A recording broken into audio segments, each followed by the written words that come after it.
কৃষ্ণ বন্ধুরা, আজকে আমি বানিয়েছি আলুর দম, মোগলাই আলুর দম। খেতে খুব সুস্বাদু, খেতে খুব ভালো লাগে। আমি কিভাবে বানিয়েছি আপনারা দেখেন। আলুগুলোকে এরকম গোটা গোটা করে এক সাইজে আলুগুলো এরকম ছাড়িয়ে নেবেন। তারপরে প্রত্যেকটা আলু এইভাবে ফুটো ফুটো করে দেবেন।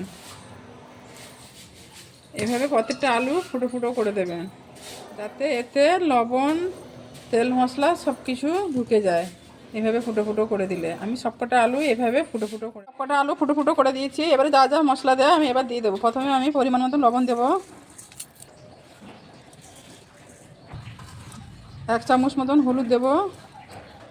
এটা কাজু আর কিশমিশ বাটা দিয়ে দেবো। পেস্ট করা টমাটোগুলো দিয়ে দেবো।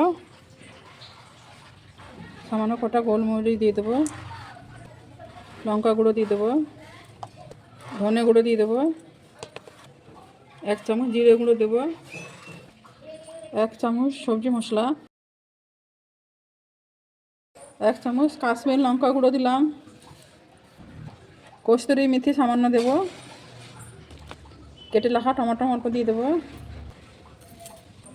সামান্য মটরশুঁটি দিয়ে দেবো। সবশেষে আমি দুধ দিয়ে দেবো সামান্য। আমি এটাকে ভালো করে এবার মাখিয়ে নেব। এটা ভালো করে মাখিয়ে নিয়ে আমি কড়াইতে তেল দিয়ে ভাপটাতে বসিয়ে দেব। তেল আমি গরম করে নিয়েছি। এবারে মশলা মাখা আলুগুলো আমি দিয়ে দেবো।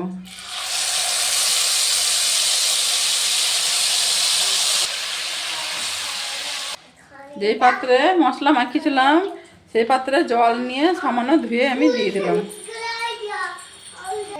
এটাকে আস্তে জালে চাপা দিয়ে রেখে দেবো।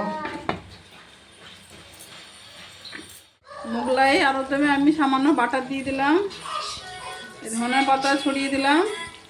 এটা আমি 5 মিনিটের মতন একটু রেখে দেবো, দিলে আমার রেডি মোগলাই আলুর দম। এখানে আমার মোগলাই আলুর দম রেডি হয়ে গেছে। আপনাদের ভালো লাগলে লাইক, শেয়ার, কমেন্ট করে দেবেন। হরে কৃষ্ণ।